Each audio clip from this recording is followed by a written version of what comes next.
নমস্কার, welcome to Sutapa's kitchen. শীতে তো তোমরা সবাই মালপোয়া খেয়েছো, বিভিন্ন স্বাদের মালপোয়া খেয়েছো। আজ আমি একদম অন্যরকম একটি মালপোয়া রেসিপি নিয়ে চলে এসেছি। করে দেখো, সবার ভালো লাগবে। একটা ফুল প্যাকেট নিলাম 1/2 লিটারের, আরেকটাও 1/2 লিটারের প্যাকেটের অর্ধেকটা দুধ নিয়েছি, মানে 1.25 লিটার দুধ আমি কড়াইতে ঢেলে দিলাম। দুধটা উঠেছে। যতটা দুধ নিয়েছি তার 1/4 মতন করে আমি কমিয়ে নেব। দুধটাকে খুব ভালো করে নাড়িয়ে নিতে হবে যাতে তলায় ধরে না যায়। দেখো, অর্ধেকটা হয়ে গেল দুধের পরিমাণ।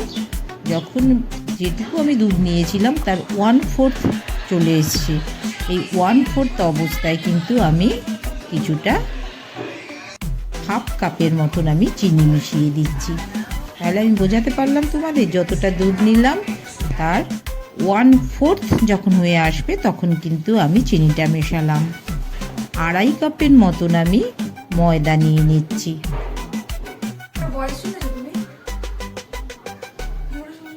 যতটা ময়দা, 1.25 কাপ আমি সুজি নিলাম।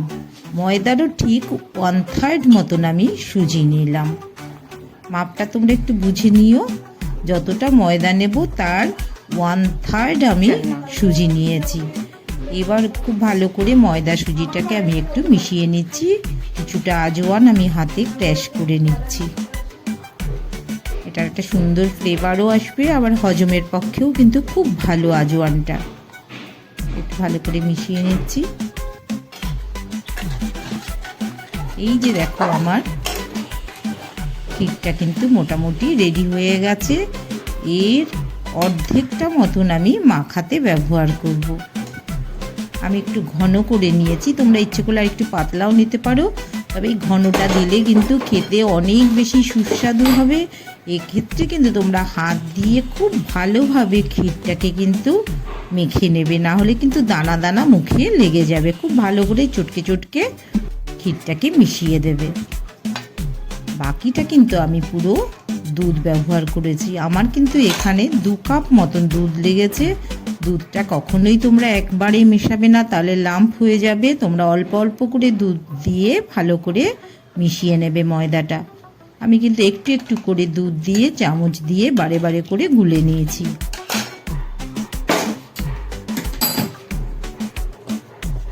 চামচ দিয়ে ভালো করে কিন্তু দুধটাকে মিশিয়ে নিচ্ছি। মোটামুটি যখন পুরোটা আমার দুধে মাখানো হয়ে যাবে তখন আমি হাত দিয়ে ভালো করে চটকে নেব।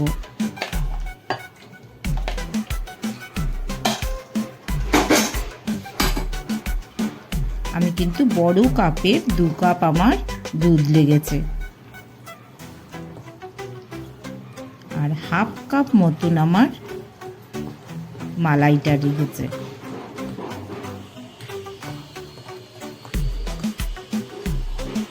ভালো করে চামচ দিয়ে মিশিয়ে নিয়েছি।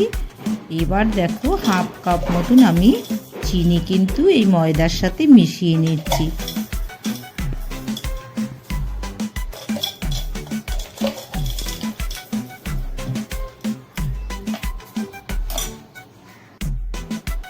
এবার আমি হাত দিয়ে চিনির সাথে ময়দাটাকে খুব ভালো করে মাখিয়ে নিচ্ছি যাতে কোনো রকম দানা না থাকে। দেখো, আমি হাত দিয়ে দেখিয়েও দিলাম, আমার কিন্তু দানা একদম নেই। পুরো মিহিভাবে মিশিয়ে নিয়েছি আমি সব কিছু। আর হাত দিয়ে তোমাদের দেখিয়েও দিলাম, এরকম পাতলা তোমরা করে নেবে। এদিকে একটা ফ্রাই প্যানে কিছুটা জল দিয়ে আমি 1 কাপ মতন চিনি এতে মেল্ট করিয়ে নিচ্ছি। একটা শিরা তৈরি করে নিচ্ছি। তবে খুব ভালো করে তোমরা ফলো করো। চিনিটা কিন্তু গলে গেছে আমার।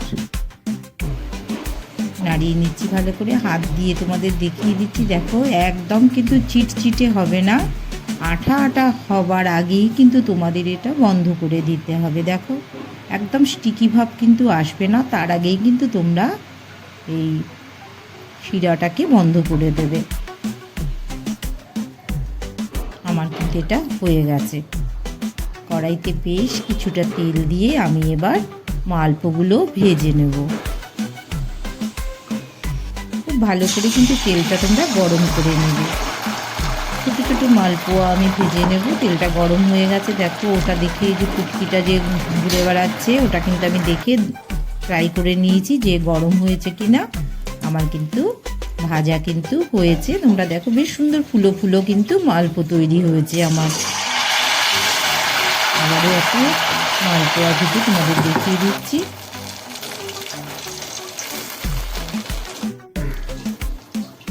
খুব সুন্দর কিন্তু ফোলা ফোলা মালপোয়া তৈরি হয়েছে।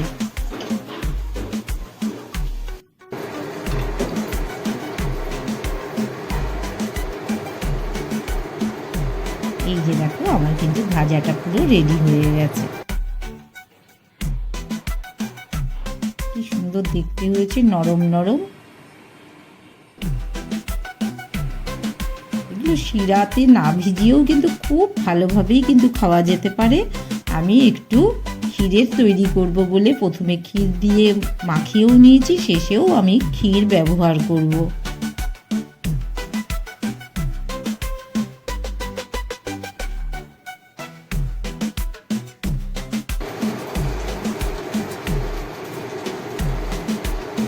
এবার আমি রসের শিরার মধ্যে পরপর এগুলোকে সাজিয়ে দিচ্ছি।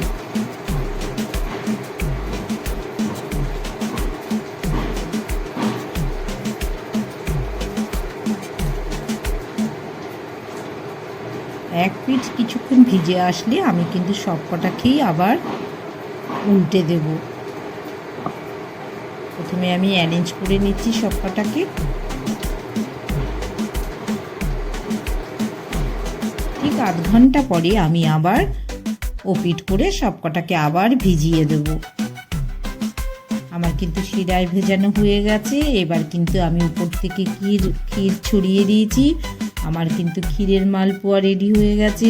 সুতপাস কিচেনে এরকম নতুন নতুন দারুণ দারুণ রেসিপি তোমাদের জন্য নিয়ে আসবে। ভালো লাগলে সাবস্ক্রাইব করো, লাইক শেয়ার অবশ্যই করো, সাথে থেকেও। আবার দেখা হবে তোমাদের সাথে বন্ধুরা।